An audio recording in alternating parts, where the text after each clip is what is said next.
Tümür yelpi güçlük melikinin qo'ldagi bu yelpi güçni Avliyo peshvosi berganmi? Yoki bu melikiga opasidan miros qolgan bir angushlarmi? G'arib sayohat filmida 2 dona angushlar yelpi güç va bunun birisi Avliyo peshvosining qo'lida, yana birisi mushu Kali devining xotini Teshan Munjuning qo'lida degan to'p. Bu tümür yelpi güçlük melikinin qo'ldagi yelpi güç yingshan, ya'ni bu so'qoqda salqin shamol chiqirdi. Shuning uchun bizning Turpandagi yolqin tarafga kelib o'tni mushu yelpi güchni yelpib o'chirib etgan. Yeni bir yelpi güç olsa Avliyo peshvosining, ya'ni Tayshan Lavjuning qo'ldagi yelpi güç buni yangshan dedi. Bu issiq shamol chiqirdi. Shuning uchun Avliyo peshvosi o'zining 8 ko'z otash o'chig'ida mayli iskirni oyoqda olsun, yoki bir angushlarda olsun bu yelpi güchda yelpib turib tavlaydi. Endi bu ikkili yelpi güchni Kuilin tig'idagi muqaddas palakda tushgan bir jup yelpi güch deydi. Tayshan Lavjuning asli ismi Loshanu, ya'ni bu Loshan mamlakatidan kelgan deydi.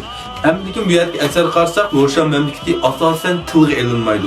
Ya'ni bu tilga ilinadigan ma'lum bir obro'y, saltanat buningdek bir yerlar yo'q. Shuning uchun bu angushlarning buning u mamlakatidan akagini, opasidan bergani asosan mumkin emas. Undaqda bu yelpi güchni Avliyo peshvosi bergan bu. Avliyo peshvosi bo'lsa Tayshan Lavjun bu Dovjovning eng katta avliyosi. Dovjovda su, o't, tuproq, shamol qatorliq 4 ilmitqa nihoyat cho'ng bo'ldi. Mundaqcha aytganda cho'qinidir buningga. Ya'ni bu 4 ilmitni kontrol qila olsang, sen butkul jonni kontrol qila olasan deydi. Undaqda Avliyo peshvosining qo'lida bir o't bor. Yeni bir tav sumi buni qo'l bo'lsa, sizlarcha buni haqi birami? Navod Avliyo peshvosi bermasa, undaqda bu yerga Teshan Gongju buni o'g'irlab ketganmi? Endi bu Avliyo peshvosi bilan bu Loshanu Teshan Gongjuning ma'rifatidan, saviyasidan, o'rnidan epetgan vaqtda asosan mumkin emas. Bu Avliyo peshvosiga hargiz raqib bo'lolmaydi. Endi hammamizga tushunishli bu televiziya teatri qarsak, bunda turib fikri bor.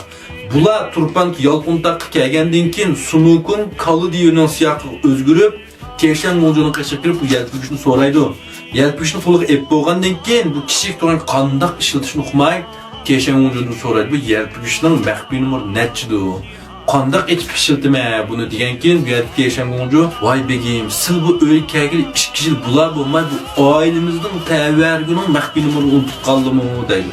Qaranglar, ayol kishi opasining uyidan akagan narsa bo'lsa, hargiz bizning demaydi, chuqum mening deydi.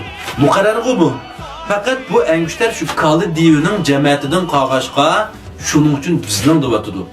G'arib sayat eng dastlab so'zilgan vaqtda men burildi degan bu Kali devining o'rni, buningki boyligi, sehr karomatini epetgan vaqtda bu butkul avvoslar o'xshamaydi. Alohida baxtli darajasi yuqori, hatto Arish ordusidagi bir qism avliyolarni hasad qildigan darajadagi bir Kali deva deb so'zlagan. Shuning uchun bu angushlarning Kali devining jamiyatidan miros qolganligi intayin yaqin. Balkim bu yelpi güchni shu Kali deva Teshan Gongju bir to'yliq hisobida bergan bo'lishi mumkin. Shuning uchun Teshan Gongjuning qarsanglar bu yelpi güchni men saqlab qo'ray deydi. Hargizmi bu meni tutsa deb baxmidi. Men saqlab qo'ray deganning o'zi sizninkiti hamda biz axotim bo'lganki men saqlasam bularma bankarsini degandeklar bir ish. Hozirgi eng yaxshi e'lon vositasi pul tepish vositasi bu do'yinni yaxshi yurgizsam bo'ldi. Biroq ekranga yaxshi chiqolmayman va yak surat elish tajribam yo'q.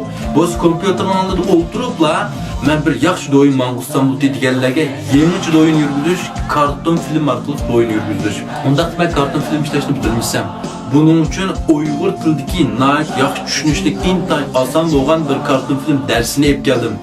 Bu darsni cho'chonga kirib qo'ydim yoki lozimli ayrim so'rasanglar sizlarga yo'llab beraman. Bumi do'yinni yangi yurgizishning bir muhim malq hisob qildi.